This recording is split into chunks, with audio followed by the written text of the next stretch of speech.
آیت نمبر 243 سے۔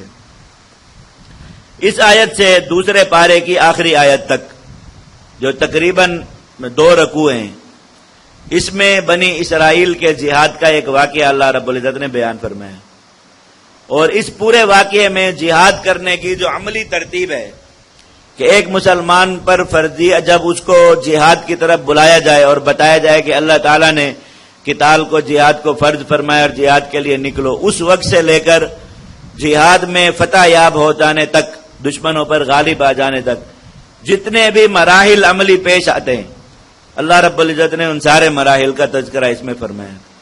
تو گویا جہاد کی عملی جو ترتیب ہے وہ اسی واقعے کے اندر مسلمانوں کو سکھائی گئی۔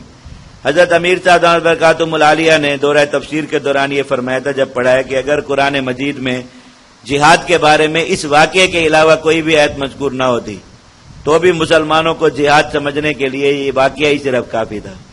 جہاد کی فرضیت بھی اس واقعے کے اندر موجود ہے، اللہ تعالیٰ کی طرف سے حکم جہاد بھی اس میں آیا، جہاد میں مال، جان و مال کی قربانی کا جو فلسفہ ہے وہ بھی اس میں سمجھا دیا گیا، اور پھر آگے جو عملی مراحل ہیں، جماعت سازی، اطاعت، دشمنوں کے سامنے استقامت، اور میدان جہاد دشمنوں کے خلاف قتال، اور اس میں مسلمانوں کی کیفیت، یہ ساری چیزیں، اور پھر جہاد کا نتیجہ، ایسے جہاد کا نتیجہ اللہ رب العزت نے یہ ساری چیزیں اس میں بیان فرما دی۔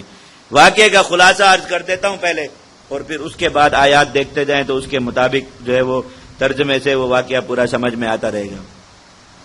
سورۃ المائدہ میں قصہ آئے گا انشاءاللہ۔ اللہ تعالیٰ نے بنی اسرائیل سے عہد لیا تھا جب فرعون سے ان کو نجات دے دی، ان پر ملک شام میں جو ان کا علاقہ تھا فلسطین کا، اس میں رہنا واجب شرعی تھا۔ وہاں پر ایک قوم تھی عمالقہ، جو قوم عاد کے بقیہ لوگوں میں سے تھے، اور قوم عاد یہ وہ قوم ہے جو حضرت ہود علیہ السلام کی قوم تھی، اور اللہ رب العزت کی طرف سے ان پر عذاب آیا، یہ برباد ہوئے۔ جس وقت عذاب آیا تھا اس قوم کے کچھ افراد اس بستی سے باہر تھے جس پر یہ عذاب آیا، تو یہ بچ گئے تھے، یہ پھر ملک شام کی طرف چلے گئے۔ یہ قوم عاد جو تھی یہ جسمانی ساخت میں باقی انسانوں سے بہت الگ تھے، اور قرآن مجید میں خود ان کی کیفیت بیان ہوئی کہ کھجوروں کے تنوں جیسے انسان تھے، یعنی بہت لمبے لمبے قد تھے ان کے، بڑے بڑے اجسام، عام انسانوں سے جدا۔ اور بنی اسرائیل جو ہے وہ عام انسانوں کی جو حیت ہے اور عام قد ہیں، اسی کے مطابق تھے قد و قامت کے۔ انہوں نے مار کر بنی اسرائیل کو وہاں سے بھگا دیا تھا اور ملک شام پر خود قابض ہو گئے، کیونکہ ملک شام روئے زمین کا سب سے سرسبز علاقہ تھا۔ اب جب اللہ رب العزت نے ان کو، بنی اسرائیل کو فرعون سے نجات دی، تو انہیں حکم ہوا کہ ملک شام جاؤ اور اپنے اس علاقے کا قبضہ آزاد کرا کے وہیں پر ہی رہو، یہ اللہ رب العزت کی طرف سے تم پر لازم ہے۔ تو موسیٰ علیہ السلام نے اپنی قوم سے عہد لیا، اور پھر اس عہد پر انہیں پختہ کرتے رہے، سارے معاملات ہوتے رہے، لیکن جب اس پر عملی طور پر عمل کرنے کے لیے ان کو لے کر نکلے، اور انہوں نے اس شہر کے پاس جا کر جب عمالقہ کو دیکھا، اتنے لمبے لمبے قد کے لوگ، اور تو بنی اسرائیل نے قسمیں کھا کر انکار کر دیا کہ ہم نہیں لڑیں گے۔ حضرت موسیٰ علیہ السلام سمجھاتے رہے، انہوں نے مزید پختہ قسمیں کھا لی اور کہا اذهب انت وربک فقاتلا، آپ اور آپ کا رب جا کر لڑ لیجئے، ہم نہیں لڑ سکتے، گستاخی کر دی۔ حضرت موسیٰ علیہ السلام ناراض ہوئے اور انہوں نے اللہ تعالیٰ سے درخواست کی کہ ہم اس فاجر قوم میں نہیں رہنا چاہتے، ہمیں اٹھا لیا جائے۔ تو اللہ تعالیٰ نے حضرت موسیٰ علیہ السلام کو بھی اور ان کے بھائی ہارون علیہ السلام کو بھی موت دے دی، دنیا سے چلے گئے۔ بنی اسرائیل کی اس قوم پر یہ عذاب ہوا کہ اب 40 سال تک یہ مصر سے سفر کر کے آئے تھے شام، درمیان کا پورا علاقہ صحرا ہے، پیچھے ملک مصر تھا اور آگے ملک شام۔ اللہ تعالیٰ نے سزا دی کہ 40 سال اپنا شام میں داخل ہو سکتے ہیں، نہ مصر واپس جا سکتے، اسی صحرا کے اندر ہی بھٹکتے رہے۔ اس طرف سفر شروع کرتے تھے تو جہاں جا کر پڑاؤ کرتے، وہاں صبح اٹھ کے دیکھتے تو جہاں سے سفر شروع کیا تھا وہیں پر آ کر کھڑے، اور ملک شام کی طرف جاتے پھر بھی یہی معاملہ۔ 40 سال ان پر یہ عذاب رہا۔ جب یہ عذاب کا وقت گزر گیا، اس وقت میں نبی تھے حضرت یوشع بن نون علیہ السلام، ان کو آ کر اس قوم نے کہا کہ ہم جو ہے وہ لڑنا چاہتے ہیں اور قتال کرنا چاہتے ہیں۔ انہوں نے کہا کہ تم انہی لوگوں کی اولاد ہو جنہوں نے موسیٰ علیہ السلام کا دل دکھایا تھا اور ناراض کیا تھا، پھر اللہ کی طرف سے اتنا شدید عذاب آیا، قتال فرض ہو جائے گا پھر یہی کرو گے، اس لیے نہ مانگو یہ حکم۔ انہوں نے کہا نہیں، ہم ضرور کریں گے، ہم اپنے بڑوں کے گناہ کا کفارہ دینا چاہتے ہیں اور اس غلامی سے نجات اور آزادی چاہتے ہیں۔ نبی نے اللہ تعالیٰ سے درخواست کی اور جہاد کا حکم آ گیا۔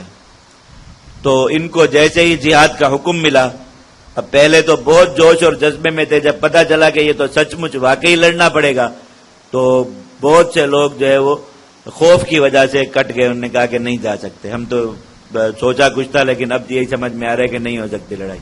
عقل فوراً تیزی سے چلنا شروع ہو گئی کہ اب آگے جائیں گے تو ایسے ہوگا ویسے ہوگا فلاں ہوگا, تو دستبردار ہوگی. اللہ تعالیٰ نے ان لوگوں کے لیے جو موت کے خوف سے جہاد سے رک رہے تھے, ان کے قریبی زمانے کا ایک قصہ انہیں بیان فرمایا. یہ نبی تھے بنی اسرائیل کے حضرت حزقیل علیہ السلام. انہوں نے اپنی قوم سے اللہ کے راستے میں نکلنے کے لیے کہا, جہاد کے لیے. قوم نے کہا ہم تو مارے جائیں گے اگر نکلے تو. بہت بڑی مقدار میں الوف دسیوں ہزار لوگ تھے. تو نبی نے کہا کہ اللہ کا حکم ہے, نہیں ہے اس میں زندگی موت کا تعلق, اس سے نہیں ہے. زندگی موت کا تعلق اللہ کے امر سے, جہاد سے نہیں ہوتا. انہوں نے کہا نہیں, مارے جائیں گے. اللہ تعالیٰ نے سب کو موت دے دی. اور اس طرح مرے, روایت میں جیسے ایک آدمی کے مرنے کا وقت ہوتا ہے, بس ساری کی ساری قوم اسی وقت میں مر گئی. جو جس حال میں تھا اسی حالت میں اس کو موت آ گئی. چلتے بیٹھتے اٹھتے لیٹے جو کچھ بھی کر رہا تھا, آنن فانن پوری کی پوری قوم کو موت آ گئی. صرف نبی رہ گئے. اور 7 دن یا 8 دن تک اللہ رب العزت نے ان لوگوں کو مردہ رکھا, حتیٰ کہ ان کے جسم گل گئے اور بدبو بھی آنا شروع ہو گئی. جسم جو گل جاتا ہے, سڑ جاتا ہے انسان کا مرنے کے بعد, وہ کیفیت ان پر طاری ہو گئی. ثم احیاہم, اللہ نے پھر انہیں زندہ کر دیا. اور ان سے نبی نے کہا کہ دیکھو تم نے کہا جہاد میں جائیں گے تو مارے جائیں گے, تم نہیں گئے, سارے کے سارے یہاں مر گئے. اور اللہ رب العزت قادر, اللہ نے تمہیں جہاد میں گئے بغیر سب کو ایک لمحے میں مار دیا. وہی اللہ قادر تھا کہ تمہیں جہاد میں لے جاتا اور تم زندہ واپس آ جاتے. تو یہ مت کہا کرو کہ موت کا تعلق ان اسباب سے. بہت سے لوگ ہیں جو زندگی بھر جہاد کرتے ہیں, جہاد کا ہر زخم کھاتے, ہر تکلیف اٹھاتے, لیکن ان کو میدان جنگ میں شہادت نہیں ملتی. اللہ رب العزت, اور ایک آدمی جاتا ہے ابھی اس نے کچھ بھی نہیں کیا ہوتا اور وہ شہید ہو جاتا ہے. تو یہ تو اللہ رب العزت کے آدمی اپنے وقت پر مرنا ہے اور اس کی موت کا طریقہ لکھ دیا گیا کہ اس نے ایسے مرنا ہے, تو اس کا تعلق اللہ کے راستے میں جہاد و قتال سے نہیں ہے. اب انہیں بھی یہ بات سمجھائی گئی اور ان کے ذریعے بعد والوں کو بھی یہ بات سمجھائی گئی کہ کوئی شخص بھی یہ کہہ کر جہاد سے پیچھے نہ رہا کرے کہ جہاد میں موت ہے. اللہ رب العزت کو یہ بات بہت ناگوار ہے, اس لیے کہ زندگی موت کا مالک اللہ ہے. جو آدمی یہ کہتا ہے کہ جہاد میں جاؤں گا تو ضرور ہی مارا جاؤں گا, گویا وہ زندگی موت کا مالک اللہ کے ان دشمنوں کو, کفار کو سمجھتا ہے کہ میں وہاں جاؤں گا تو وہ مجھ سے میری زندگی چھین لیں گے. اللہ رب العزت اس بات پر ناراض ہوتے ہیں. اور یہ لا الہ الا اللہ کی کمزوری کی علامت ہے, کیونکہ لا الہ الا اللہ کے مطلب میں یہ بات شامل ہے کہ اللہ رب العزت کی صفات میں کوئی کسی درجے میں بھی شریک نہیں. تو زندہ کرنا, موت دینا اللہ کی صفت ہے. اس میں کسی انسان کو, کسی بھی سبب کو کسی بھی درجے میں شریک اور مؤثر ماننا یہ کلمہ کی کمزوری ہے جو اللہ رب العزت کو پسند نہیں. تو یہ بات انہیں سمجھا دی. اب اس نبی نے اپنی قوم کو یہ قصہ بتایا کہ یہ مت سوچو کہ جہاد میں جاؤ گے تو مارے جاؤ گے. دیکھو پیچھے قوم کے ساتھ کیا ہوا تھا, جہاد میں نہیں گئے تھے, اللہ نے سارے لوگوں کو مار دیا تھا. اللہ تعالیٰ قادر ہیں. اور پھر عملی طور پر اس واقعے کے آخر میں بھی دکھایا کہ جہاد پر گئے تو اللہ تعالیٰ نے صدیوں کی غلامی سے نجات دے دی اور جہاد میں کوئی آدمی بھی شہید نہیں ہوا.